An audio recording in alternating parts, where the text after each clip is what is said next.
Sarah Palin is now redeemed. Martin Bashir, her mortal enemy, has been vanquished at MSNBC. He, of course, talked about how somebody should defecate in her mouth, a comment that is both bemusing but certainly highly amusing as well. Although the corporate leaders at MSNBC were not amused by it, and they obviously pushed them aside, and Martin Bashir resigned just yesterday. So is Sarah Palin happy about that? Now, she says she accepts his apology. Well, after he's, met the firing squad, fairly easy to accept his apology. After she threw a hissy fit behind the scenes and said, I'm not going to appear on anything with NBC anymore. And the Today Show cried and cried until Martin Bashir was fired. But now she's magnanimous in victory. But she's going to tell people about how this is a victory not for her, but for you, the common person. Tell us about it, Sarah. Do you think resigning is enough? He did apologize. He resigned instead of being fired. Is that enough? What's your reaction to that news? My role is to accept his apology and be humble enough to, accept it and move on.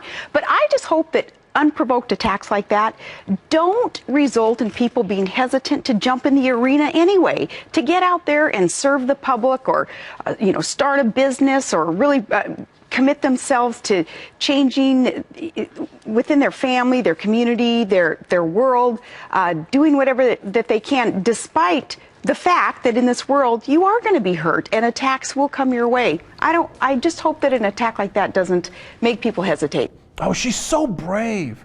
She weathered that attack. And look at the pictures Fox News puts up there, like as if Martin Bashir is doing a perp walk. Looked like he was headed to prison in those pictures. Like, because he has dared to offend Sarah Palin. Oh, gosh, she's so brave. Remember what this whole controversy was about in the first place? We've totally forgotten it. She compared our debt situation, which, by the way, under President Obama has gotten better, not worse, right? And it's gotten better from the Republican president who left us a $1.3 trillion debt. But anyway, a deficit, I should say. She compared it to slavery. And Martin Bashir initially made a very good point.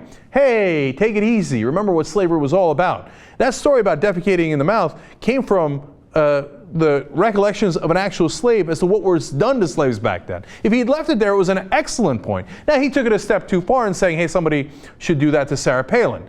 Okay, now he shouldn't have said that. But Sarah Palin also shouldn't have said the remarks about slavery, which now, of course, everybody has forgotten because we have an opportunity to attack one person who is a progressive and make people like Sarah Palin a victim, which they love being a victim.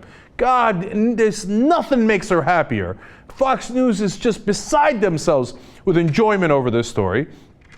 And she says, I hope that people aren't hesitant to enter the arena. In fact, let me give you that quote that you just heard, because I want you to look at it to get a sense of how ridiculous it is.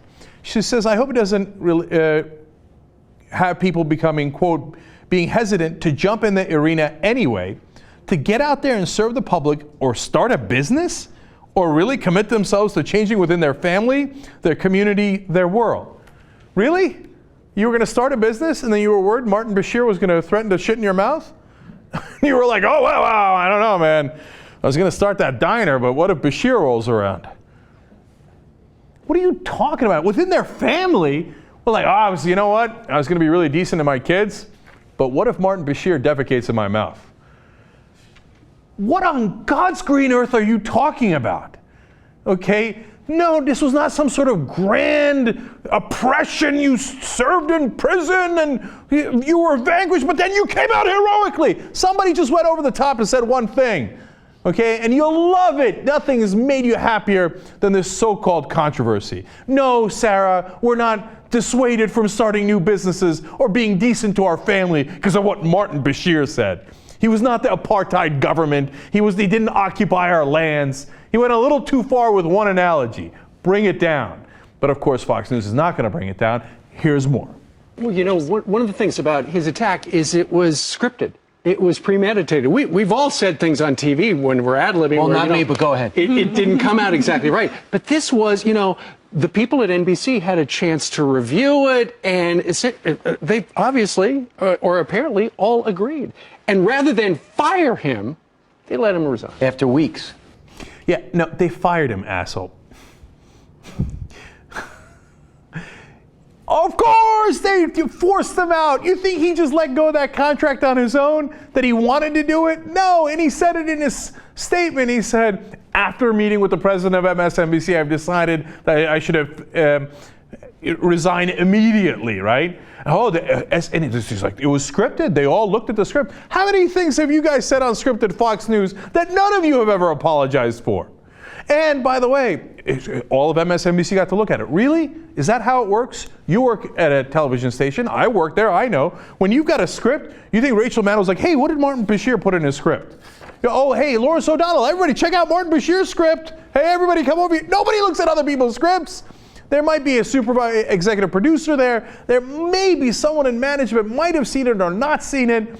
But it wasn't like MSNBC got together, did a conference. They're like, okay, should we let Martin Bashir talk about shitting in Sarah Palin's mouth?